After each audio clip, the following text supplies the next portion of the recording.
Hello friends, आज हम class 10th के लेसन नंबर 2 पॉलिनोमियल्स के सेकंड पार्ट को पढ़ेंगे। फर्स्ट पार्ट में हमने आपको किसी क्वाड्रेटिक पॉलिनोमियल्स के जीरोज को निकालना बताया था। तो इस आज हम पढ़ेंगे standard form of quadratic polynomial. किसी भी क्वाड्रेटिक पॉलिनोमियल का स्टैंडर्ड फार्म क्या होता है। लेकिन अगर आपको हमारा वीडियो अच्छा लगता हो तो कृपया वीडियो को लाइक, शेयर और सब्सक्राइब करना न भूलें। तो स्टार्ट करते हैं। Standard form of quadratic polynomial. Standard form of quadratic polynomials are ax square plus bx plus c where abc are arbitrary constants. abc हमने इसकी पहले स्टार्टिंग आपको बताया था कि a to z are variables, मतलब वेरिएबल्स को a b c d x y z से रिप्रेजेंट कर सकते हैं। लेकिन यहाँ a b c आपके वेरिएबल नहीं है, बल्कि उसकी प्लेस पर क्या है, किसी कांस्टेंट वैल्यू को रिप्रेजेंट कर रहे हैं। तो हम कह सकते हैं कि where A B C are arbitrary constants, means A B C के प्लेस पर कोई कांस्टेंट वैल्यू हो सकती है। And A not equal to zero, A not equal to zero, A की वैल्यू जीरो नहीं हो सकती है। सपोज करिए अगर ए की वैल्यू जीरो हो जाए, अगर ए की वैल्यू जीरो होने का मतलब टोटल टर्म आपका जीरो हो जाएगा। और उस कंडीशन में हमारे पास जो रिमेनिंग टर्म्स होगा बी एक्स प्लस सी, बी एक्स प्लस सी आपका, जिसमें एक्स का मैक्सिमम पावर 1 होगा। तो यह लीनियर पॉलिनोमियल रिप्रेजेंट करेगा, क्वाड्रेटिक पॉलिनोमियल नहीं रिप्रेजेंट करेगा। तो ए की वैल्यू आपकी जीरो नहीं होनी चाहिए। ए बी सी एक आर्बिट्री कांस्टेंट है, या हम सिंपली ऐसे भी कहेंगे कि where a is the coefficient of x square, b is the coefficient of x and c is a constant term in the polynomial. Suppose करें हमको इक्वेशन दिया गया 2x square plus 5x plus 7 और question हमसे पूछ दिया जाए find the value of x square. तो find the value of A B C. अगर ए बी सी की वैल्यू पूछी जाती है तो हम यहाँ से इक्वेट करेंगे, हमको मिलेगा a is equal to 2, b is equal to 5 and c is equal to 7। क्योंकि एक्स स्क्वायर का कोफिशिएंट यहाँ 2 है और यहाँ एक्स स्क्वायर का कोफिशिएंट कितना है, a है। यहाँ एक्स का कोफिशिएंट b है, यहाँ एक्स का कोफिशिएंट 5 है, b equal to 5 and c equal to 7। ऐसे अगर हमको इक्वेट करना हो x square plus 7, write this equation, this polynomial in standard form. इस पॉलिनोमियल को आप स्टैंडर्ड फॉर्म में लिखिए and then write the value of A B c. Write this polynomial in standard form and then write the value of A B c. तो standard form को हम अगर आप देखें तो फर्स्ट एक्स स्क्वायर का टर्म है, उसके बाद एक्स का टर्म है और फिर कांस्टेंट टर्म है। यहाँ हम जब ऑब्जर्व करते हैं तो एक्स स्क्वायर का टर्म तो फर्स्ट है, लेकिन एक्स का टर्म नहीं है। तो इस पॉलिनोमियल को स्टैंडर्ड फॉर्म में लिखने के लिए हम लिखेंगे x square plus 0 into x plus 7। अब एक्स स्क्वायर का टर्म पहले आया, उसके बाद एक्स का टर्म आया, फिर 7 आया। अगर इसको हम स्टैंडर्ड फॉर्म से इक्वेट कर दें तो हमको मिल जाएगा ए इज इक्वल टू कितना है, 1 है, तो a equal to 1, b equal to 0 and c equal to 7। तो हम उम्मीद करते हैं कि आप किसी भी पॉलिनोमियल को स्टैंडर्ड फॉर्म में लिख सकते हैं और स्टैंडर्ड फॉर्म में लिखने के बाद वहाँ से ए बी सी की वैल्यू इक्वेट करके निकाल सकते हैं। तो पिछले वीडियो में हमने आपको किसी भी पॉलिनोमियल क्वाड्रेटिक, स्पेशली हमने लीनियर और क्वाड्रेटिक पॉलिनोमियल्स का जीरोज निकालना बताया था। और यहाँ आज हम आपको किसी भी क्वाड्रेटिक पॉलिनोमियल्स के coefficient, a B c coefficient है किसके, एक्स स्क्वायर, एक्स और कांस्टेंट है, तो कोफिशिएंट को निकालना बताया है। अब हम अगला टॉपिक पढ़ेंगे relation between zeros and coefficient. हमने पढ़ा है इसके पीछे कि अगर लीनियर इक्वेशन है तो उसमें 1 जीरोज होगा, अगर क्वाड्रेटिक इक्वेशन है तो उसमें नंबर ऑफ जीरोज 2 होते हैं। तो हम स्टार्ट करते हैं अब relation between zeros and coefficient. Relation between zeros and coefficient में फर्स्ट लेते हैं लीनियर पॉलिनोमियल। लीनियर पॉलिनोमियल हमने इसके पहले पढ़ा है, उसमें नंबर ऑफ जीरोज 1 होंगे, तो उसके जीरोज और कोफिशिएंट में क्या रिलेशन होगा इसको हम पढ़ते हैं। Let a x plus b which is the standard form of a linear polynomial. A x plus b एक लीनियर पॉलिनोमियल है और यही standard form of linear polynomial होता है। Is a linear polynomial and the zeros of this polynomial equal to alpha हमने मान लिया। हमने इसके पहले बताया था कि किसी भी लीनियर पॉलिनोमियल में नंबर ऑफ जीरोज 1 होगा तो यहाँ हमने एक standard form of linear polynomial माना ax प्लस बी, और इसका जीरोज मान लेते हैं कितना आ रहा है, अल्फा आ रहा है। Then the relation between zero coefficient a b and zeros, relation between a b and zeros होगा अल्फा इक्वल टू आपको मिलेगा माइनस बी अपान ए। ये आपका होता है relation between zeros and coefficient. Means जो जीरोज की वैल्यू आएगी वो constant upon coefficient of x minus negative sign के with negative sign constant upon coefficient of x के इक्वल होगी। जैसे सपोज करिए हमसे कह दिया जाए 2x plus 5।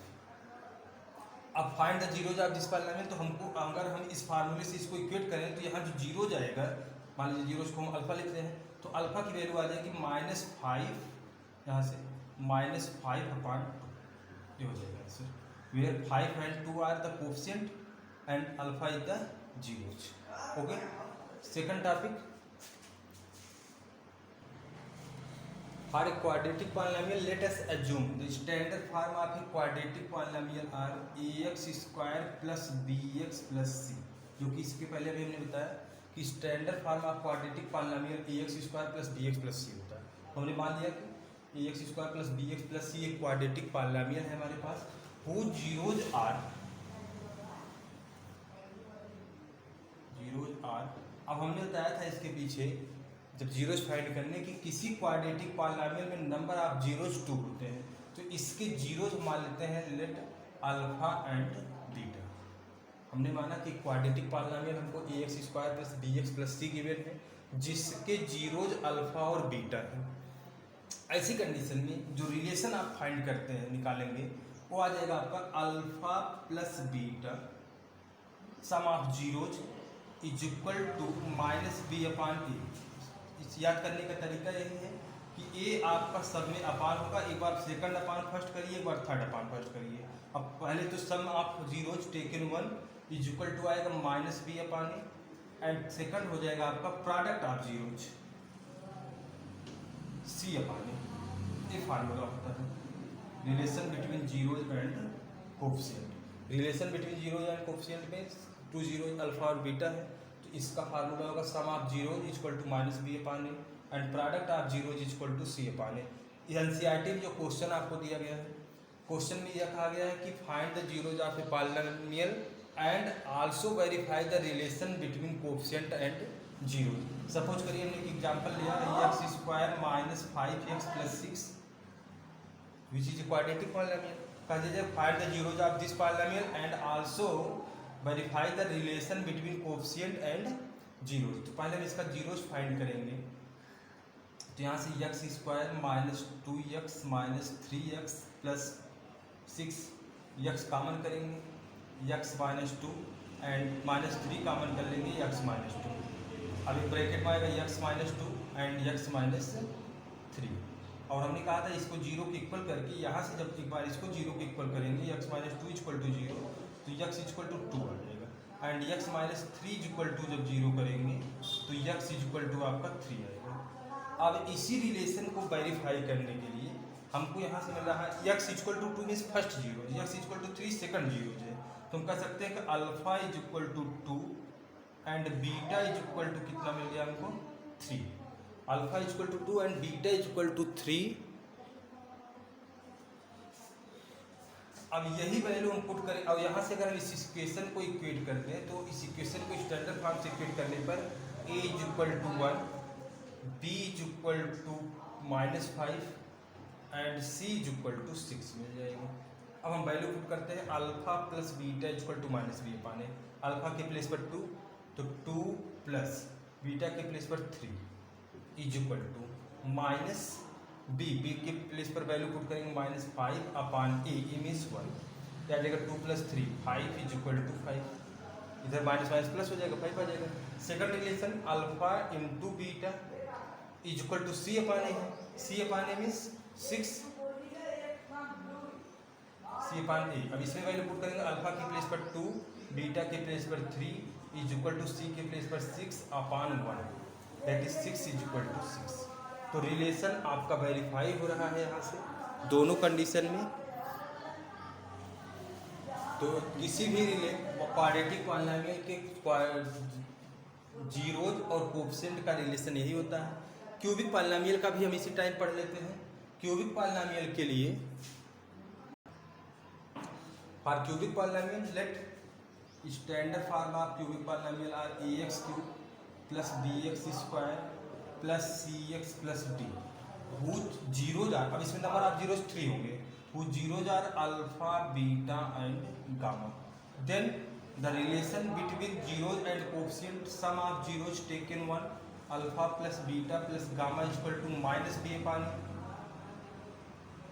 sum of zeros taken 2 alpha beta plus beta gamma plus gamma alpha is equal to minus c upon plus c upon। Alternate आपको एक बार माइनस लेना है, एक बार प्लस लेना है, और ऐसे कोएफिशिएंट को इंक्रीज करते हैं। और sum of zeros taken 3 alpha beta gamma is equal to d upon a. ये होता है आपका जीरोज। क्लियर हो? अब हम किसी भी पॉलिनोमियल के कोएफिशिएंट और जीरोज के बीच का रिलेशन समझ।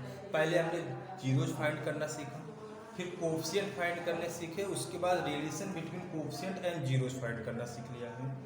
ठीक है, इसके